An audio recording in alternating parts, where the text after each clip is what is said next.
Now let's talk about the MSH segment. The MSH segment is a required segment in all message types. Every message will have an MSH segment. It is always the first segment in any message type. Okay, so remember, segment sequence matters. It's important what sequence the segments are in, and the first segment will always be the MSH segment. It tells you what the field separator and coding characters are in that message. It also contains information about what system is sending the message, what system is receiving the message, when the message was sent, and many other things about the message itself. So now I can show you how we count the MSH fields. And we're just going to start with the first three because they're the tricky ones. So the red box is MSH1. MSH1 is the field separator, and it will almost always be the vertical bars. So this is MSH1 right here. The yellow oval is MSH2. MSH2 incorporates the encoding characters. So here you have the standard encoding characters, caret, tilde, backslash, ampersand. And as I said, they fall between the first two instances of the field separator. So here you have MSH1. This is the other field separator, and this part right here is MSH2. The text in green is MSH3. MSH3 is the sending system. The value in this case is ADT1. Okay, so when you count the MSH segment, it counts differently than every other segment. MSH1 is the vertical bar, MSH2 is the encoding characters, and this is MSH3. Standard components. The HL7 standard lists what data should go in each field. Here's a list of the standard MSH fields and what should go in each of them. MSH3 should contain the sending application. MSH4 should contain the sending facility. MSH5 should contain the receiving application. MSH6 should contain the receiving facility. MSH7 should be the message date and time. MSH8 should be security. MSH9, the message type. We should be very familiar with MSH9. MSH10 is the message control ID. MSH11 is the processing ID. MSH12 is the version ID. So let's start breaking those down field by field so you know what to look for in each field. Okay, so here I color coded it. It looks like Crayola did the slide. So we have MSH3 is ADT1, MSH4 HGH, MSH5 Lab ADT, MSH6 MCM, MSH7 message date and time, MSH8 will be the security field, 9 is the message type, 10 is the message control ID, 11 is the processing ID, and 12 is the version ID. So now you can see what each of those fields look like. So you have MSH1 here, MSH2 the encoding characters, MSH3 starts here. Let's break those down. MSH3 and 4, the sending application and the sending facility. The sending application is a computer program that is sending the message.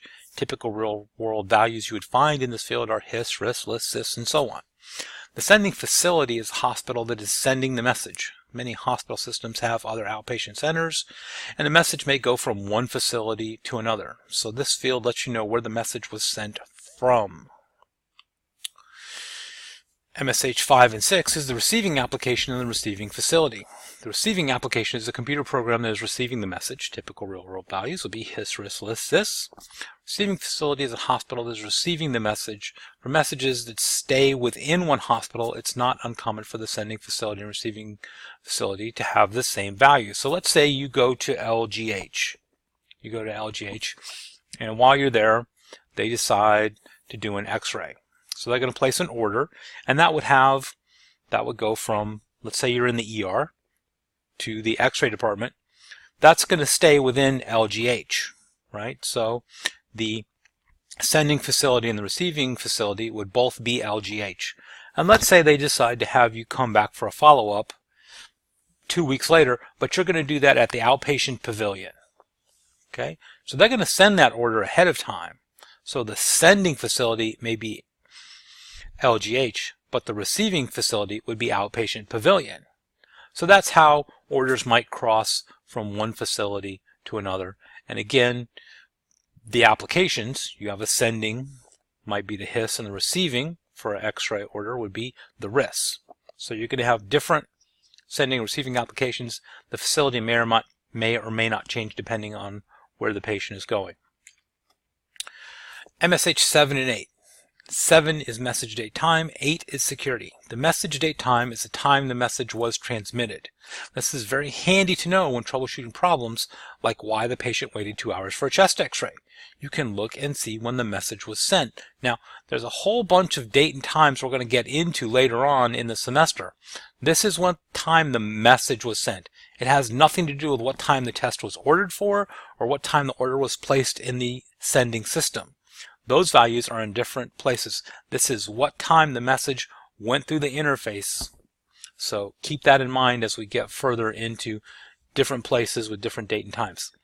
The security field is almost never used. If your system does any type of encryption, you can put a code in MSH 8 to let other systems know that you're sending an encrypted message. But nobody does this. HL7 is hard enough to read without encrypting it. You could barely read this stuff a couple days ago. If you haven't studied HL7, you really don't know where everything goes and how to read it, so most people don't bother to encrypt it. MSH 9 and 10. MSH 9 is the message type, and MSH 10 is the message control ID. The message type tells you what kind of message it is. Real-world values for this field will be the 5 message types: ADT, ACK, ORM, ORR, or ORU. The message control ID field is a unique combination of numbers or numbers and letters to that specific message. If you didn't have a message control ID, how would you find a specific message? Well, you'd have to look for the message type, the date and time it was sent, and the patient info, and you would have to know all that before you started looking for it. In other words, if I needed to find the ORM, or order message, for Mrs. Jones sent yesterday at 10 a.m., I would have to, look through the log files at 10 a.m. and find Mrs. Jones, and then see if it was an ORM or an ORR.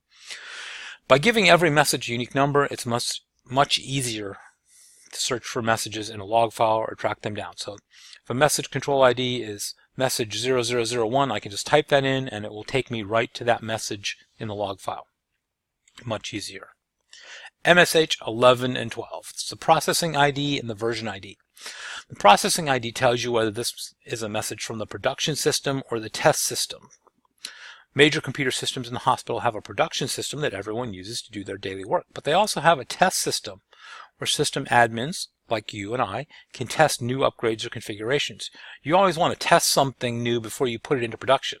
So typical real-world values for MSH 11 would be T or P, test or production.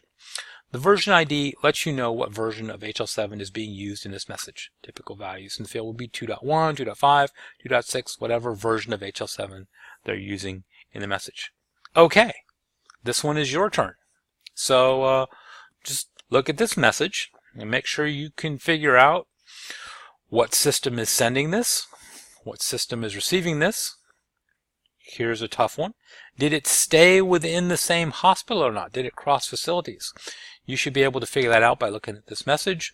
You should be able to determine what day and time this message was sent. You should be able to determine what type of message it is. You should be able to look at this and tell me whether it was in production or test. And you should be able to tell me what version of HL7 this message is using.